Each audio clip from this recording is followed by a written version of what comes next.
Praise the Lord. दोस्तों, हम आपका स्वागत करते हैं आज रात की प्रार्थना में। और आज मैं आपसे बात करना चाहता हूं कि प्रभु आपको अधिकारी बनाएगा, क्योंकि परमेश्वर भला है और उसके पास आपके लिए बेहतर योजनाएं हैं, अच्छी योजनाएं हैं, उत्तम योजनाएं हैं। और वो उन उत्तम योजनाओं को आपके जीवन में पूरा करेगा और आपको उच्च पदों पर नियुक्त करेगा, आपको ऊंचाइयों पर लेके जाएगा, आपको सफल करेगा, आपको प्रतिष्ठित करेगा, आपको अधिकारी करेगा। हम लोग देखते हैं बहुत बार जब लोग जीवन में संघर्ष कर रहे होते हैं या फिर जब उन्हें उनकी प्रार्थना का उत्तर नहीं मिलता है, तो वे लोग कहते हैं कि क्यों आखिर हमारे जीवन में ऐसा हो रहा है, क्यों परमेश्वर हमारी प्रार्थना का उत्तर नहीं दे रहा, क्यों इतना लंबा समय ले रहा है, या फिर क्यों हम जल्दी से अपने गोल को अचीव नहीं कर पा रहे, क्यों हमारे जीवन में जल्दी से काम नहीं हो रहा, क्यों आखिर डिले हो रहा है, क्यों ऐसा लंबा समय लग रहा है।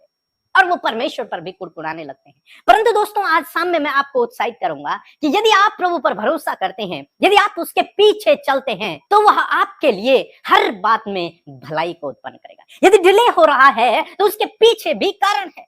यदि प्रार्थना का उत्तर अभी नहीं आ रहा है तो उसके पीछे भी कारण है। यदि आप अपने सफलता तक अभी नहीं पहुंच पा रहे हैं तो उसका भी एक कारण है।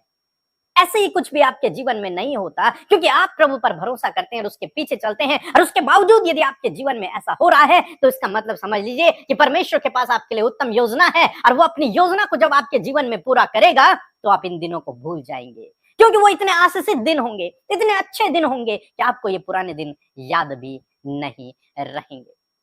हम लोग देखते हैं आमोस की किताब, उसका 2 अध्याय और 10 पद में यहाँ पर परमेश्वर का वचन अपने लोगों से कुछ बातचीत करता है। हम लोग पढ़ेंगे। यदि आपके पास बाइबल है तो आप मेरे साथ में अपनी बाइबल को निकाल लीजिए और खोल लीजिए 2 अध्याय और 10 पद, जहां पर कुछ इस प्रकार से लिखा है। मैं तुमको मिस्र देश से निकाल लाया और जंगल में 40 वर्ष तक लिए फिरता रहा कि तुम एमोरियों के देश के अधिकारी हो जाओ। आमीन। दोस्तों, यहाँ पर परमेश्वर का वचन कुछ इस प्रकार से कहता है कि मैं तुम्हें, कौन? परमेश्वर, सर्वशक्तिमान परमेश्वर, वो अपने लोगों से कह रहा है कि मैं तुम्हें मिस्र देश से छुड़ा कर लेके आया। मिस्र देश में वो कैसे थे? बंधुआई में थे, गुलामी में थे, स्ट्रगल का जीवन था, परेशानियों का जीवन था, समस्याओं का जीवन था। वहां से परमेश्वर उन्हें छुड़ाकर, उन्हें उस बंधुआई से छुड़ा करके, जैसे परमेश्वर ने आपको छुड़ाया। आप भी एक समय बंधनों में थे, आप भी एक समय बीमारियों में थे, आप भी एक समय परेशान थे, आप भी एक समय संघर्ष कर रहे थे अपने जीवन में, लेकिन परमेश्वर ने आपको उस मिस्र देश से, उस बंधुआई से, उस गुलामी से, उस दुष्ट के गुलामी में से बाहर निकाला। किसने? परमेश्वर ने आपको निकाला है। और परमेश्वर का वचन कहता है कि मैंने तुम्हें वहां से निकाला और 40 सालों तक जंगल में इसलिए फिराता रहा। 40 सालों तक वे लोग जंगल में घूमते रहे। और हम लोग कहते हैं, या फिर बाइबल भी इस बात को कहती है कि वो जो कुड़कुड़ाते थे, उसके कारण, उनके अविश्वास के कारण वे लोग घूमते रहे। लेकिन एक और बात है जो आज यहाँ पर लिखी हुई है इस वचन में। परमेश्वर का वचन कहता है कि मैं इसलिए तुम्हें फिराता रहा ताकि तुम्हें इन अन्य देशों का अधिकारी बनाऊं। इसलिए मैंने तुम्हें 40 सालों तक इस देश में लेके गया। मैंने तुम्हें लीड किया, मैंने तुम्हारी अगुवाई की, मैंने तुम्हारी जरूरतों को पूरा किया, मैंने तुम्हारे लिए सब कुछ प्रबंध किया, और इसलिए तुम्हें इस 40 सालों तक घुमाया।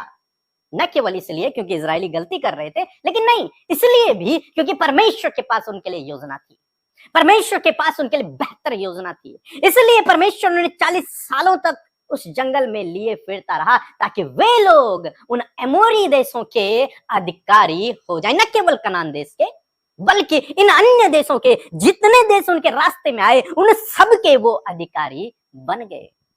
परमेश्वर ने इसलिए उन्हें 40 सालों तक घुमाया ताकि वे लोग इन देशों के भी अधिकारी हो जाए। न केवल कनान देश के, जहां परमेश्वर ने ले जाना चाहता था, वो तो उनका लक्ष्य था, वो तो उनकी डेस्टिनेशन थी, लेकिन जिस रास्ते से होकर वो जा रहे हैं, वहां के भी सारे देशों को वो जीतते चले गए, वहां के भी वो अधिकारी होते चले गए।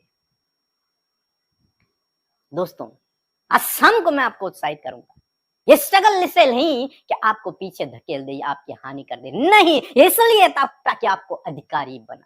ये लंबा समय इसलिए नहीं है कि परमेश्वर आपकी तरफ नहीं देख रहा, ये आपकी प्रार्थना को नहीं सुन रहा। ये लंबा समय इसलिए है, आपकी तैयारी का समय है, ताकि आप अधिकारी बने, ताकि आप इस समय में भी उन देशों को अपने अधिकार में कर लें।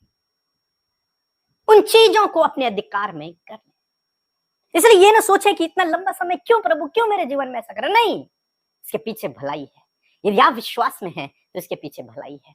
आपके लिए भलाई उत्पन्न होगी। परमेश्वर आपके लिए हर एक बात में भलाई को उत्पन्न करेगा यदि आप उस पर भरोसा रखते हैं। एक समय मेरे जीवन में भी ऐसा था जब मैं प्रभु की सेवा के लिए निकला और बहुत अच्छी सेवा चल रही थी, लेकिन अचानक जीवन में एक फॉल डाउन शुरू हुआ और उस समय हम लोग परेशान कि प्रभु क्यों आखिर हमारे जीवन में ऐसा, क्यों मुझे ये मौका नहीं मिल रहा कि हम सुसमाचार प्रचार करें, क्यों ऐसा मौका नहीं हमारे पास है, क्यों हम सेवा नहीं कर पा रहे इन दिनों में। और काफी लंबा समय, 1-2 साल का समय बिना किसी सेवा के। लेकिन इन दिनों में परमेश्वर ने मुझे तैयार किया, बाइबल को पढ़ने के लिए उत्साहित किया, वचनों को लिखने के लिए, मैसेज बनाने के लिए, सरमन्स को तैयार करने के लिए इस्तेमाल किया। स्ट्रगल के सालों में परमेश्वर ने मुझे तैयार किया आज के दिन के लिए, ताकि जब परमेश्वर मुझे खड़ा करे तो मेरे पास बोलने के लिए बहुत आयत हो, मेरे पास बोलने के लिए मैं पहले से ही उन्हें तैयार कर रखा हूं। आज जो मैं आपको बोलता हूं ये मैंने 3 साल पहले, 4 साल पहले तैयार किए हुए मैसेज में आपको बताता हूं, क्योंकि परमेश्वर ने उस समय मुझसे बात की थी। परमेश्वर ने उस समय मुझे तैयार किया था। उस स्ट्रगल के समय में, उस टफ टाइम में, उस कठिन समय में परमेश्वर ने मुझसे बातचीत की, मुझे तैयार किया, मुझसे कहा कि तू मैसेज तैयार कर, तू सरमन तैयार कर, बाइबल को पढ़, उन्हें लिख। और वही मैंने किया और आज मैं उसका फल काट रहा हूं, आज मैं उसे प्रचार कर रहा हूं। तो ये लंबा समय आपके जीवन में इसलिए नहीं कि आप नष्ट हो जाएं, आपकी हानि हो जाए, आपका नुकसान हो जाए, नहीं, बल्कि ये लंबा समय इसलिए है ताकि आप तैयार हो जाएं, आप प्रिपेयर हो जाएं, आप जो आगे आपके जीवन में परमेश्वर आपको देने पर है उसके लिए तैयार हो जाएं, उसको अधिकार में करने के योग्य आप हो जाएं। और मैं यूं कहूंगा कि आप इस समय से ही उसको अपने अधिकार में करना सीख लें, अपने अधिकार में कर लें। परमेश्वर की योजना है इजरायलियों के लिए, इसलिए मैं 40 साल तक तुम्हें घुमाता रहा ताकि तुम एमोरी देशों के अधिकारी भी हो जाओ, न केवल कनान के देश का अधिकारी बल्कि अन्य देशों के भी अधिकारी तुम हो जाओ। यही आज शाम में मैं आपको कहूंगा। इसीलिए परमेश्वर आपके जीवन में हो सकता है डिले कर रहा है, लेट कर रहा है, क्योंकि परमेश्वर चाहता है कि तुम और भी देशों के अधिकारी हो जाओ, न केवल स्वर्ग का बल्कि इस संसार में भी हर एक चीज पर आप अधिकार रखें। सो प्रभु आपको इस वचन के द्वारा बहुत से आशीष दे। आमीन।